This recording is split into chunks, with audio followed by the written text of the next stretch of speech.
कल के दिन मैंने इतना मोबाइल चलाया है कि जितना मैं 1 हफ्ते में चलाती हूँ। तो हेलो गाइस, स्वागत है मेरे ब्लॉग में। आप लोगों को कुछ इधर-उधर का तो नहीं दिखाऊँगी। मैं बस आज बात करने वाली हूँ कि कल के दिन के बारे में। बात ये हुई कि कल का दिन मेरा इतना ख़राब था कि आप लोगों को बता नहीं सकती हूँ सच में। कल थी मेरी सुबह की फ्लाइट धनगढ़ी से काठमांडू। तो दिखा रहा है कि कोलकाता से डिस्पैच हुआ। फ्लाइट थी 9:30 बजे की और मेरा घर एयरपोर्ट से काफ़ी दूर है। मतलब अगर गाड़ी में हम ऐसे लगातार चलें बिना रुके तो 1 घंटे या 1 घंटे से थोड़े पहले ऐसे पहुँच जाते हैं। तो मैंने सोच रखा था अभी फ्लाइट है तो 1 से डेढ़ घंटे पहले पहुँचना ही पड़ता है। कल का दिन इतना ख़राब, मुझे उठना था 5 बजे और बारिश स्टार्ट हो गई 4 बजे।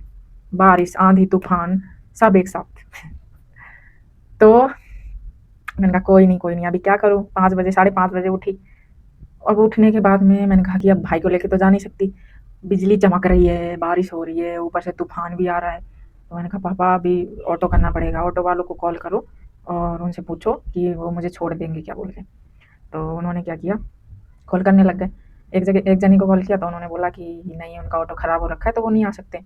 फिर रमेश भैया हैं, अमित का बेटा है तो उसके पास ऑटो है, वो ऑटो चलाता है, उसका पर्सनल है। तो उसको उसका नंबर नहीं है, उसका नंबर दे दो मुझे बोल के कि तुम्हारी बहन को और छोड़ के आ जाए बोल के। तो भाई बोल रहे हैं कि क्यों और ऑटो क्यों करना है, इतना पैसा लग जाएगा, ये वो बर्बाद हो जाएगा, पहुँच जाएगी, नेपाली टाइम है बोल के, फ्लाइट कोई ऐसे टाइम से नहीं जाती है, ऐसे-ऐसे बोल के उन्होंने पहले से ही बोल दिया था। अब बोलने को तो बोल दिया, लेकिन मुझे तो पहुँचना पड़ेगा ना, अभी इतने पैसे भरे हैं, फ्लाइट है वो कोई ऐसे बस या वो तो ऑटो तो है नहीं कि कभी भी चलती रहेगी। पापा ने फिर उसका नंबर लिया, कॉल किया तो अभी उसने बोला कि भाई 2000 पैसे लगेंगे। तो मैंने कहा ओह! मतलब ये तो वही बात होगी कि मौके पे चौंका, क्योंकि अब मजबूरी है तो फिर जाना तो पड़ेगा ही। फिर मैंने पापा से बोला ठीक है पापा। तो उन्होंने फिर बुला लिया ऑटो को। अब उसने वैसे तो मुझे टाइम से पहले ही, मतलब 8 बजे से पहले ही उसने मतलब 1 घंटा भी नहीं लगाया होगा, उसने एयरपोर्ट में छोड़ दिया। वहाँ जाके देखती हूँ कोई भी नहीं है। मतलब कोई और आए भी नहीं थे, मैं ही सबसे पहले पहुँची थी वहाँ पे पैसेंजर में। उसके बाद में मैं वहाँ पे बाहर वेट किया, क्योंकि अंदर उन्होंने गेट वेट खोल नहीं रखा था, अलाउ नहीं कर रखा था कि अभी बोर्डिंग वोर्डिंग स्टार्ट नहीं हुआ है। तो मैं बाहर ही मोबाइल चलाने लग गई अपने। उसके बाद में ऐसे कुछ 8:30 बजे या पौने 9 बजे कुछ उन्होंने बोर्डिंग वोर्डिंग देना स्टार्ट किया, तो बुलाया, गई वहाँ से, वो सब कुछ करके अपना लगेज वगेज सबमिट करके अपना वहाँ पे बैठने चली गई। अब वहाँ से मैं देखती हूँ कि फ्लाइट तो डिले है, अभी क्या करूँ? तो मैं कहा चल कोई नहीं, 1 बजे मुझे वीज़ा ऑफ़िस पहुँचना है, तो अगर 1 घंटे भी लेट हो जाएगा तो कोई नहीं, मैं 12 बजे तक भी पहुँच जाऊँगी अगर काठमांडू, तो मैं ऑफ़िस तक चली जाऊँगी। और मज़े की बात, मैं बैठी हुई हूँ एयरपोर्ट, धनगढ़ी एयरपोर्ट में। मेरा मैसेज आ रहा है एजेंट से, जो कंपनी के एजेंट रहते हैं, कि तुम्हारा वीज़ा अभी तक नहीं आया, मुझे स्कैन करके भेजो, कब कलेक्ट करोगी? मैंने कहा भाई साहब, मैंने कहा दीदी अभी तक आया ही नहीं है, मेरा वीज़ा काठमांडू में पहुँचा ही नहीं है, तो मैं कैसे कलेक्ट कर लूँ?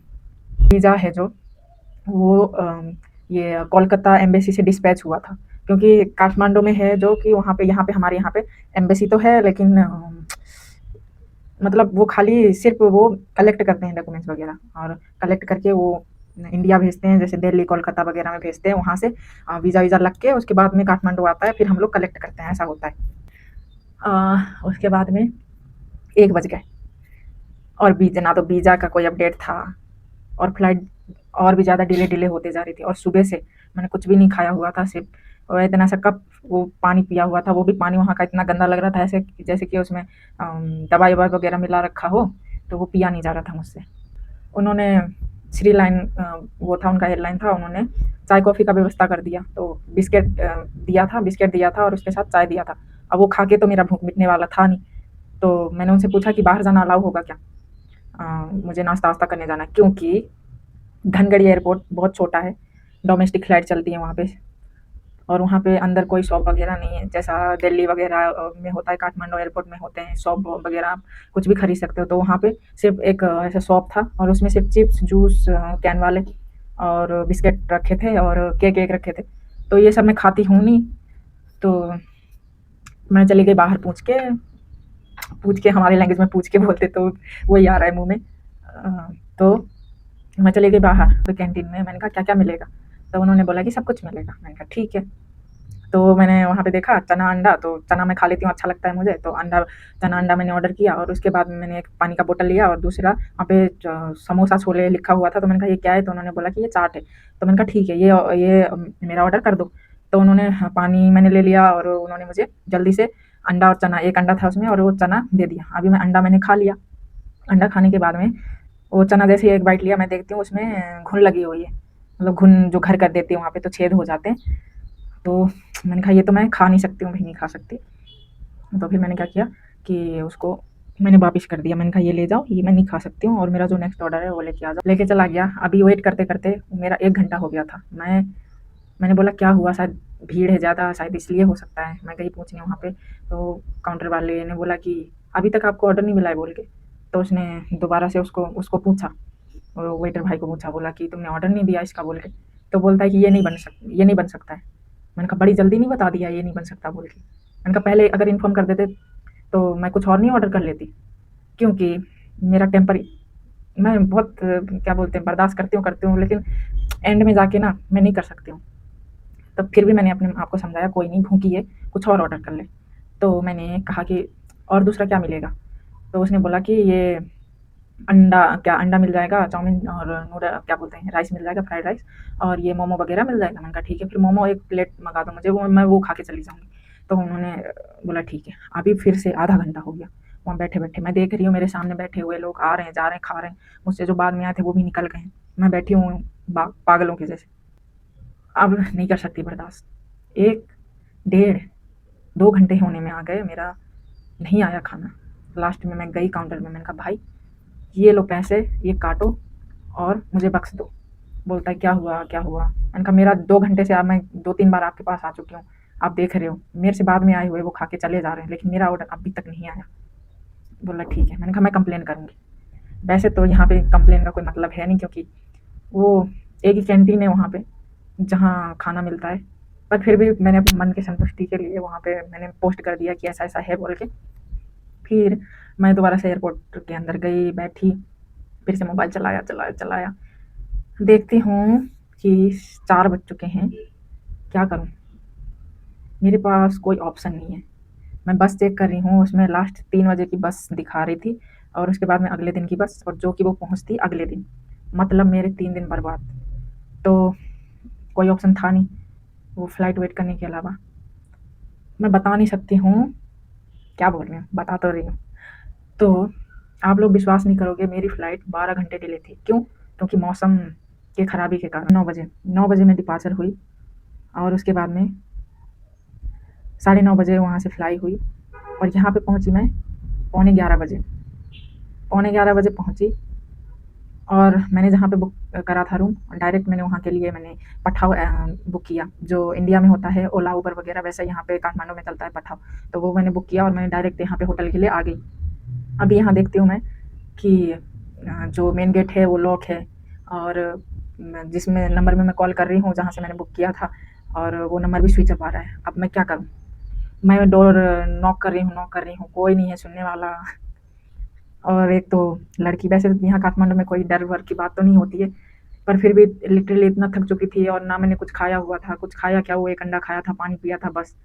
उसमें पूरा दिन निकाल दिया था और खड़ी हूँ, कॉल कर रही हूँ, नहीं। अभी काठमांडू में एक मेरे बड़े भाई का वो साला रहता है, तो उसको कॉल लगा रही हूँ कि वहाँ से कुछ हेल्प मिल जाए बोल के।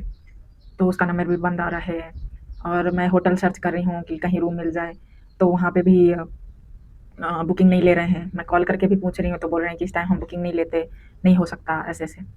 और मेरी दीदी की लड़की है, वो भी आ रखी थी यहाँ पे, तो मैंने कहा शायद उससे हो जाएगा हेल्प। उसको कॉल कर रही हूँ तो वो भी कॉल नहीं उठाया उसने। मैंने कहा कि यार सो गई होगी, 11 बज चुके हैं, अब क्या करूँ मैं? तो मैं सामने एक खिड़की दिखाई दिया मुझे, मतलब वही गेट के अंदर से ही एक घर है। तो वो घर की खिड़की डायरेक्ट वो रोड से टच हो रही थी, तो वहाँ पे लाइट जली हुई थी, तो मुझे लगा यार कोई तो होगा जो दरवाज़ा खोल दे मेरे लिए। अब मैंने वैसे तो एयरपोर्ट से ही बता दिया था, धनगढ़ एयरपोर्ट से, कि मेरा ऐसे-ऐसे फ्लाइट डिले हो रहा है और मैं नहीं आ सकती हूँ टाइम से, तो मेरा नाइट में ही पहुँच पाऊँगी, तो क्या आप ओपन कर सकते हो बोल के गेट। तो उन्होंने बोला था कि नहीं कोई बात नहीं, कि हो जाएगा, आप गेट में आ जाना, कॉल कर देना जो भी है, हम अंदर चेक इन करवा देंगे बोल के। मैंने कहा ठीक है।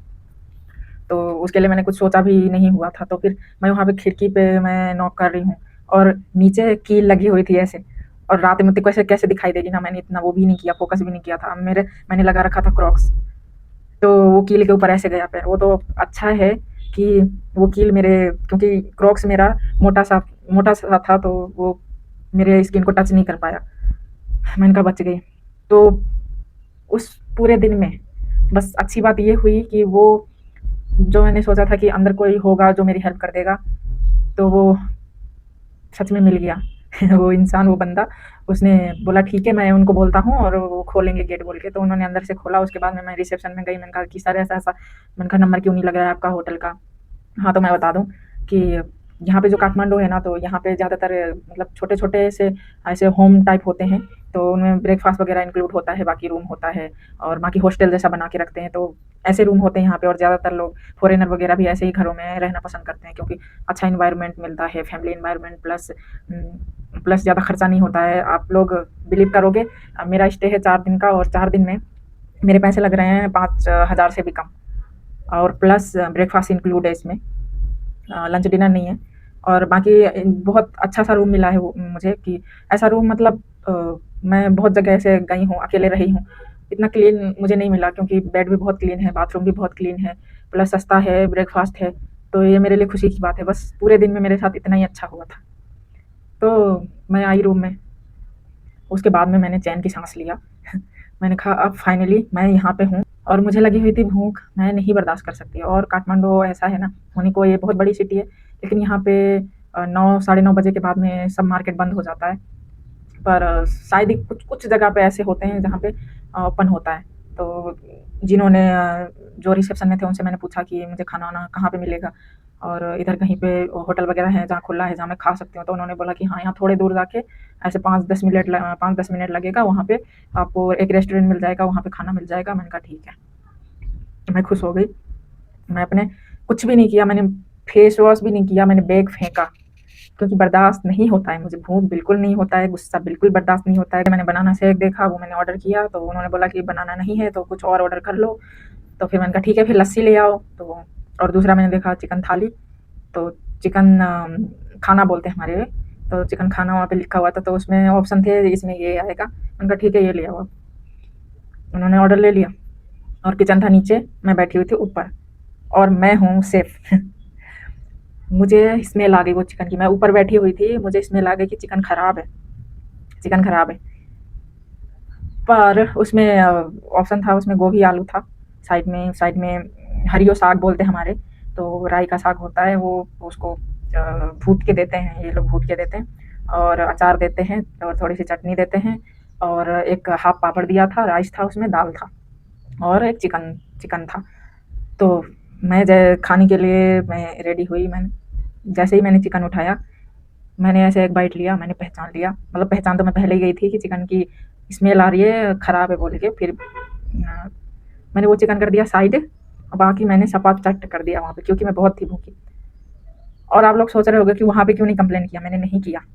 तो कुछ-कुछ जगह पे ऐसा होता है ना कि व्यवहार अच्छा होता है, वो लोग अच्छा ट्रीट करते हैं, भले सर्विस अच्छी नहीं हो या फिर खाना अच्छा नहीं हो, तो वो चीज़ फिर सही नहीं लगती है कि कंप्लेन करें, क्योंकि मैं भी एक शेफ़ हूँ, और अगर कुछ मुझसे भी गलती हो जाए और फिर गेस्ट चिल्ला दे या फिर गेस्ट कंप्लेन करे, तो मुझे भी अच्छा नहीं लगता है। मतलब किसी भी शेफ़ को अच्छा नहीं लगता है कि किसी का खाना कोई कंप्लेन करके जाए, दिल से बनाया होता है, मेहनत किया होता है।